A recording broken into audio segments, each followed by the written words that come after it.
नमस्कार.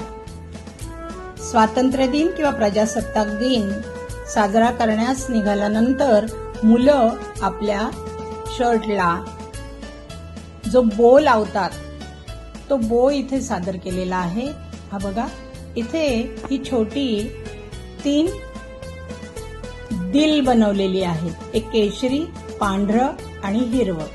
हे बघा, आणि ही टोकाकडच्या बाजूने अशी चिकटवलेली आहे आणि त्याच्यावर हे छोटं अशोक चक्र आणि ही बोची पट्टी ती अशी वर लावायची.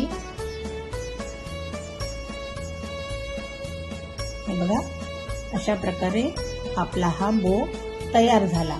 मागे पिन लावून तो आपल्या शर्टला किंवा मुलींना ब्लाउजला चिकटवता येईल.